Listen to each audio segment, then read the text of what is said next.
You have done it thousands of times. A job interview, a first meeting, a business deal closed. You extend your right hand, someone takes it, you both squeeze and move once or twice up and down. It lasts 3 seconds. Nobody thinks about it. But the reason your right hand goes out first, the reason it is always the right, and the reason this gesture exists at all. That story starts with the possibility that the person in front of you was about to kill you. The handshake is old, older than most people assume. The earliest known depictions of it come from ancient Assyria, roughly 2,800 years ago. Stone carvings show kings and gods clasping hands as a transfer of power, a symbolic act confirming that authority had passed from one to the other.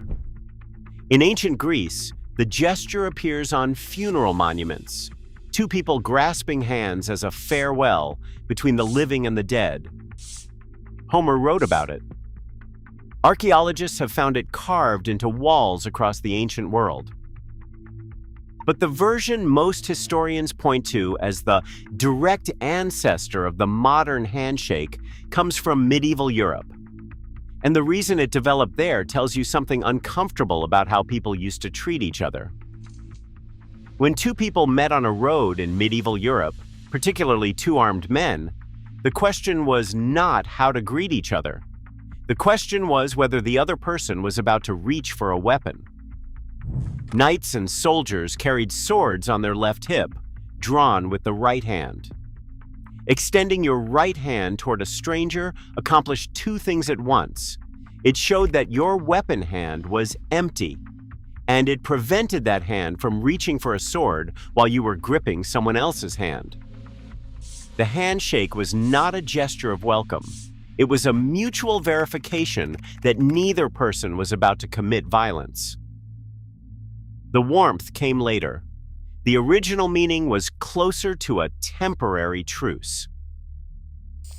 The up and down motion has its own explanation, and it is similarly practical. The shaking movement was used to dislodge anything hidden in the sleeve. A small blade, a vial of poison, a concealed weapon.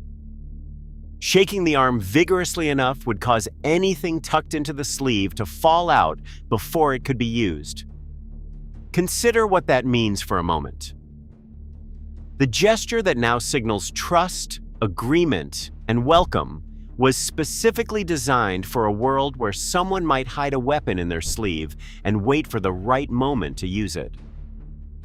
Every element of the handshake, the right hand, the grip, and the shaking motion is a relic of a time when meeting a stranger was genuinely dangerous, and people built that danger directly into the greeting. The handshake did not become universally common overnight. For most of European history, it was used primarily between equals. You did not shake hands with someone above your social station. You bowed, you nodded, you removed your hat. The handshake was a gesture that implied rough equivalence between the two people performing it. The group most responsible for spreading the handshake as a universal greeting was the Quakers. The Religious Society of Friends, founded in England in the 17th century, rejected the social hierarchy embedded in bowing and in removing their hats. In Quaker belief, all people were equal before God. Bowing to someone implied they were above you.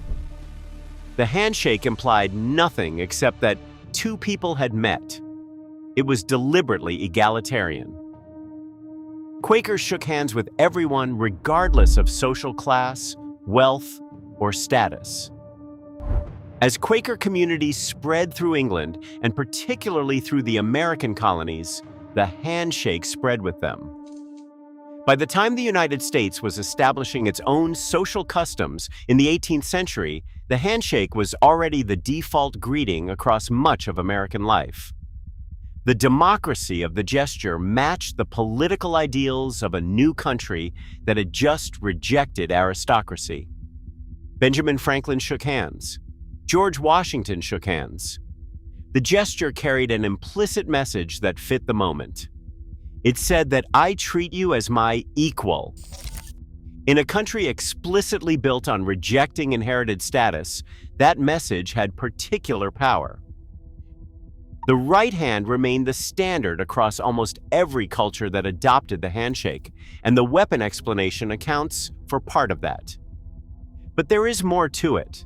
In most ancient societies, the right hand carried specific symbolic weight. In Latin, the word for left is sinister. The original meaning was simply left-handed, but the association with danger, bad luck, and untrustworthiness runs through dozens of languages and cultures.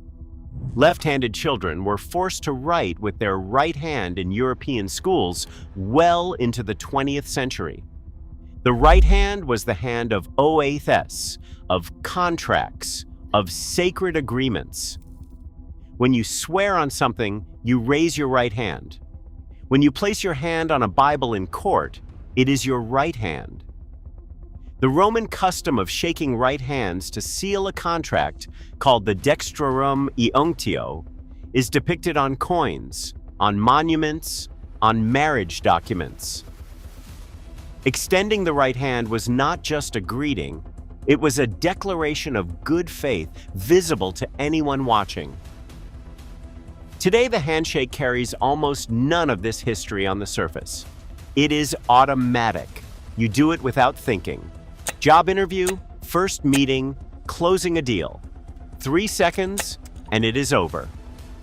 But the next time you extend your right hand toward someone, you are doing something that started as a weapons check. The empty hand, the shaking sleeve, the gesture that said, in a world where meeting a stranger could end badly, I am not here to hurt you. 3,000 years of human history compressed into 3 seconds, every single time. If you didn't know this, drop it in the comments. Subscribe so you don't miss the next one, and hit like if it was worth your time.